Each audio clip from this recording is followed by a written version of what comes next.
परिवार जिनमें उत्साह नहीं होता, उनके मित्र भी उनके शत्रु हो जाते हैं, और जिनमें उत्साह होता है, उनके शत्रु भी उनकी मित्रता स्वीकार करते हैं। तो आपने ठीक पहचाना, हम बात कर रहे हैं उत्साह की। तो आइए हम पढ़ते हैं सूर्यकांत त्रिपाठी की लिखी ये कविता उत्साह। तो आइए आज हम पढ़ते हैं उत्साह कविता, और इसके कवि हैं सूर्यकांत त्रिपाठी निराला, जो छायावाद के प्रमुख आधार स्तंभ हैं सूर्यकांत त्रिपाठी। तो इनकी रचना है उत्साह, जिसका अगर हम शाब्दिक अर्थ लेते हैं तो जोश और खुशी भर देना है।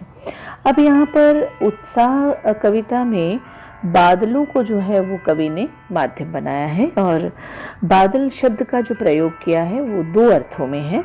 कि एक अर्थ में तो जो बादल है जहाँ वो तपती हुई धरती की प्यास बुझाने वाले हैं, और वहीं दूसरी ओर जो कवि है वो बादल रूप में कवियों को समाज में नई चेतना लाने के लिए कहते हैं।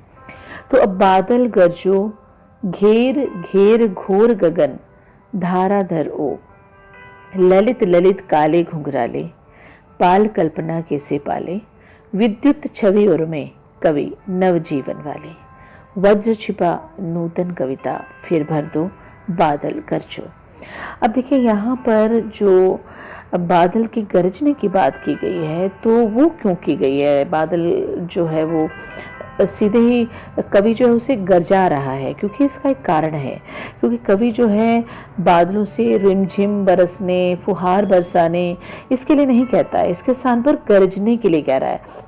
क्योंकि समाज में जो परिवर्तन लाना होता है, जिसे हम कहते हैं कि अमूल चूक जो परिवर्तन लाना है, वो हल्की फुहार या रिमझिम वाली जो बरसात है उससे जो है वो धरती की आग नहीं बुझती है और परिवर्तन नहीं आता है, बल्कि आग जो है वो और भड़क जाती है। तो यहाँ कवि जो है बादलों से गरजने की प्रार्थना करता है, ताकि जो है वो वातावरण में भी परिवर्तन आए, और साथ ही साथ समाज में भी जो है नई क्रांति और हलचल जो है वो इरादों में लाई जा सके। तो जन जागृति का जो बिगुल बजाना है या उसकी चेतना जगाने के लिए कवियों की जो है ओजस्वी रचनाएं चाहिए, कुछ ऐसी रचनाएं चाहिए जिससे मन में जो है वो एक क्रांति का भाव उत्पन्न हो, जोश उत्पन्न हो, और जो समाज है वो परिवर्तन की ओर चले।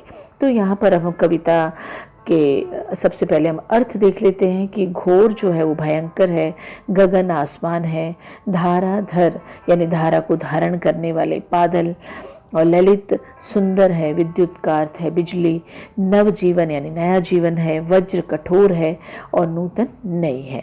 अब यहाँ पर कवि जो है, अब हम इसका सरलार्थ देख लेते हैं कि बादल गरजो घेर घेर घोर गगन धाराधर। अब यहाँ कवि कहते हैं कि हे बादल जो है आप मूसलाधार बरसात करो, यानी कि प्रार्थना कर रहे हैं बादलों से कि आप मूसलाधार बरसो। वो चाहते हैं कि बादलों की गर्जना से जो आकाश का एक एक कोना है ना, घेर घेर घोर गगन, जो आकाश का एक एक कोना है वो भर जाए और बरसे, जोर से बरसे।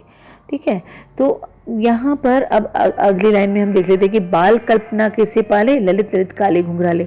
अब यहाँ पर जो है वो बादल बच्चों की सुंदर कल्पनाओं को धारण करते हैं, है ना। वो काले काले जो काले काले बादल आ रहे हैं आसमान में, वो कवि को कैसे लग रहे हैं कि काले काले घुंघराले वाले बालों की तरह, एक जो बच्चा है उसके जो काले काले बाल हैं घुंघरालों की तरह वो बादल लग रहे हैं।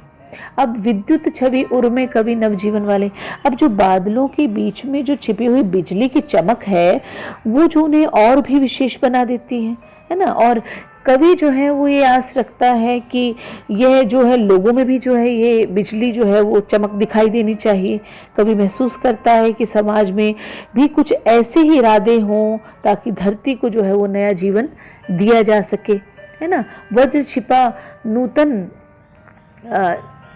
कविता फिर भर दो। अब वो कह रहे हैं कि जैसे बादल जो है वर्षा करके सभी को नया जीवन देते हैं, है ना, जो प्यासे जन हैं, पीड़ित प्यासे हैं, उनकी इच्छा पूरी करते हैं, उसी प्रकार कवि जो है वो तुम संसार में अपनी कविता के माध्यम से जो है वो नया जीवन भर दो। और जिस प्रकार बादलों में वज्र छिपा है ना, उसी प्रकार कवि यानी कि तुम जो हो कवि, कवियों को संबोधित करते हुए कह रहे हैं कि अपनी नई कविता से जो है वो अपनी जो भावनाओं में वज्र छिपाकर नवीन सृष्टि का निर्माण करो, अर्थात समूचे संसार को जोश से भर दो। और इसी तरह हम अब अगला इसका काव्यांश देख लेते हैं कि विकल विकल उन्मन थे उन्मन, विश्व के निदाघ के सकल जन, आए अज्ञात दिशा से अनंत के घन, तप्त धरा जल से फिर शीतल कर दो बादल गरजो। अब यहाँ शब्दों के सब सर्वप्रथम हम अर्थ देखेंगे कि विकल यानी बेचैन, उन्मन यानी कि उदास मन, निधाग घर में, सकल सारे, अज्ञात अनजान, और अनंत यानी कि आकाश को कहा गया है, तप्त यानी जलती हुई, और धरा यानी पृथ्वी। अब यहाँ पर जो है कवि जो है चारों ओर जो वातावरण में बेचैनी है, लोग जो है वो गर्मी से परेशान हैं, मन दुखी है ना, तो जो बेचैन है, विकल यानी यहाँ पर हो गया विकल हो गया, उदास यानी उन्मन, जो लोग हैं गर्मी के कारण उदास हो गए हैं, है ना। तो यहाँ पर संसार के जो सब लोग बादलों के न बरसने से बेचैन और उदास थे, जो धरती जो है वो तवे की तरह जल रही थी, है ना, तो ऐसे में जो अज्ञात दिशा से आने वाले बादल हैं वो उमड़ घुमड़ कर जो है वो आकाश में छा जाते हैं। और जो वो कवि कहता है कि ऐसे बरसो कि धरती जो है वो जलमग्न हो जाए, है ना, तृप्त हो जाए, और प्यासी जो धरती है उसकी प्यास शांत हो जाए, यानी कि जो तपती हुई धरती है वो ठंडक महसूस करे, है ना। तो जो इसी प्रकार जो मन में लोगों के जो दुख है ना, जो मन में बेचैनी है, वो अपनी कविता के माध्यम से कुछ ऐसा करो कि मन में जो है वो लोगों के मन में शीतलता प्रदान करे, उन्हें सुखी कर दे। तो इस तरह जो ये बादल कविता है उसका आज हमने जो है वो सरलार्थ देखा, और मैं आशा करती हूँ कि आपको समझ आया होगा। अब इसके साथ ही साथ हम इसका काव्य सौंदर्य देख लेते हैं। आधुनिक काल के कवि निराला द्वारा रचित कविता है, और कवि ने जो है बादल को प्यासे लोगों की प्यास बुझाने वाला कहा है, और वही जो है वो समाज में एक नई क्रांति लाने वाला भी माना है।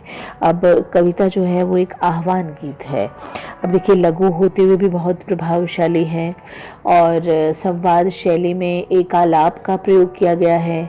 अब खड़ी बोली हिंदी है, लेकिन साथ ही साथ तत्सम तद्भव शब्दों जैसे कि ललित है, धाराधर है, कल्पना है, शीतल है, नूतन है, ऐसे आदि शब्दों का जो है वो प्रयोग किया गया है।